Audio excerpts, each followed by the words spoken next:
Welcome to the Autism Grown Up podcast, a podcast to help you wherever you are to begin with adulthood in mind. I'm Dr. Tara Regan, an autism researcher, coach, and big sister to two adult brothers on the autism spectrum. For the last 10 years, I've helped people on the autism spectrum, their families, and professionals from around the world navigate their day-to-day lives and work, and in that time, I've watched countless smart, brave, and capable people feel overwhelmed, underprepared, and totally stressed out by the cliff after high school. I believe that we can build our own bridges to adulthood and that you don't have to settle for just getting by. That's why each week I'm here to help guide and support you as you create or help create a life and work experience that actually nurtures and develops your potential and the autistic adult in your life's potential through knowing yourself, strategies, and support.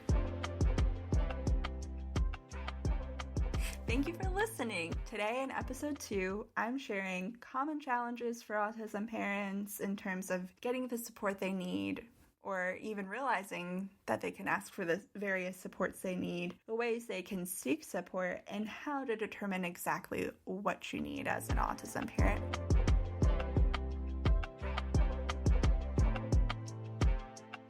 So as a family member and caregiver of a child on the autism spectrum, I'm sure you've heard about the importance of self-care and taking care of yourself many times. At least I hope you have, because you absolutely need to. But I'm sure you have many questions as you think about this, like, where do I even start? And this podcast episode is going to share a few ways for you to figure out the support you need as a high-power boss autism carer. Yes, I said it. You're a boss. For sure. So the first thing I want you to do is start with assessing yourself. Start with a self-assessment. Find a moment where you can gather yourself and write down a few things. Maybe in the morning before everyone gets up, or as the last thing you do before falling asleep. It may not be easy, but a dose of self-awareness is key here, and to set things in motion from this point forward. Anytime you need to figure out the supports you need, start here and monitor how you're feeling. It's easy to place yourself out of priority as an autism parent. So this is what I want you to do. Get that quiet spot, gather yourself, and ask yourself a few questions. These are some guiding questions for you to answer. How are you feeling? What are 3 of the most common feelings you've had over the past 2 weeks? You can answer these with short word answers or write paragraphs, whatever you're feeling right now. The next, I want you to answer what is going on and contributing to those feelings. And as you are writing that, write that on a page or a bulleted list for each of the 3 feelings. All right? Now that you've assessed yourself, completed your self-assessment of your feelings, we're getting down and deep in there, I want you to identify. That's the next stage. So as you think about that, was that a comforting experience? Maybe enthralling and invigorating, or maybe uncomfortable?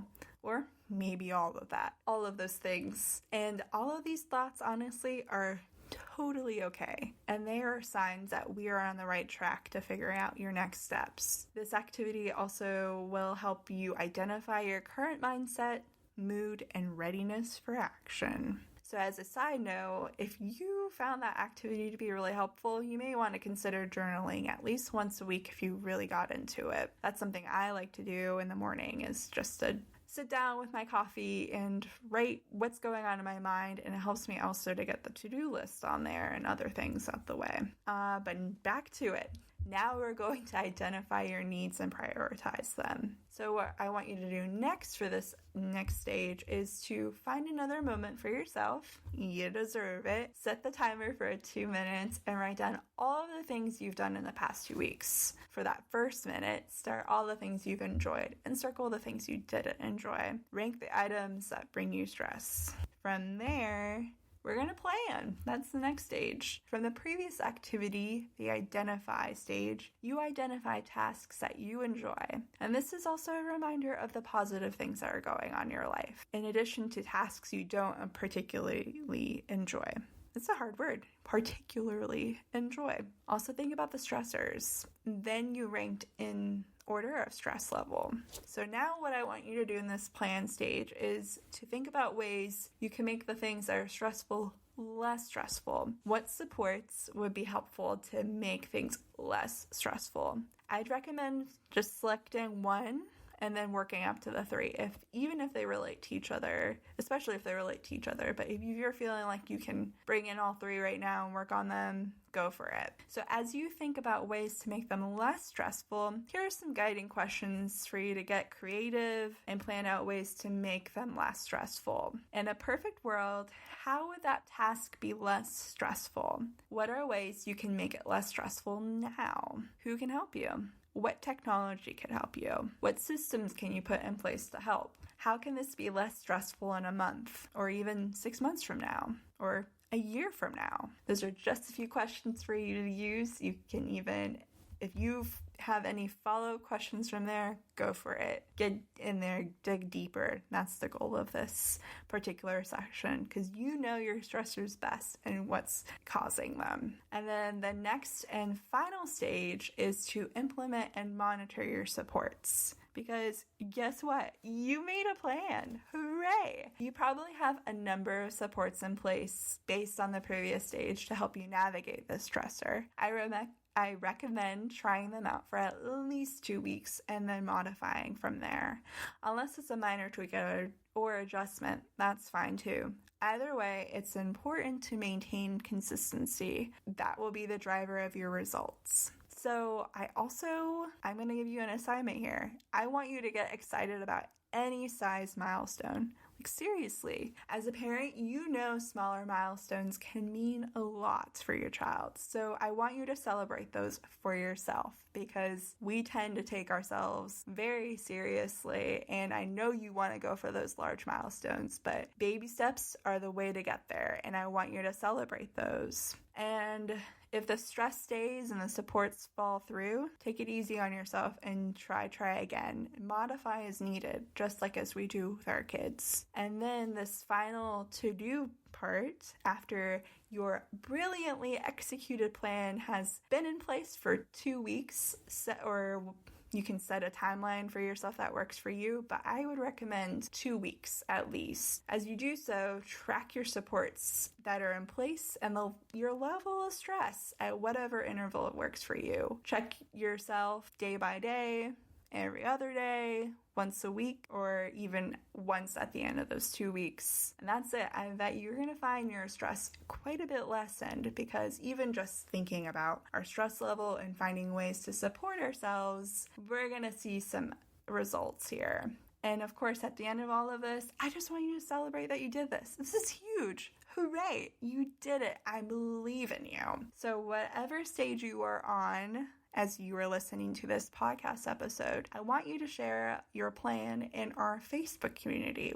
Did you know we have one? We have an Autism Grown Up free Facebook community online. You can find that through our website, or you can search us on Facebook. We're pretty easy to find, but we definitely have a tab on our website on autismgrownup.com. Click through there, click the community tab, get to our site, answer a couple questions, and then you're in. And I cannot wait to hear how this plan goes for you.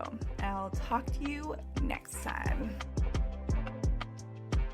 Thank you so much for listening. For show notes, resources from this episode, and more free help with adulthood, head over to our website at autismgrownup.com/podcast. If you enjoyed this episode, help others find us by leaving a review on Apple Podcast apps or by sharing the show with a friend. We'll be back next week with even more Autism Grown Up topics. Hey, one more thing.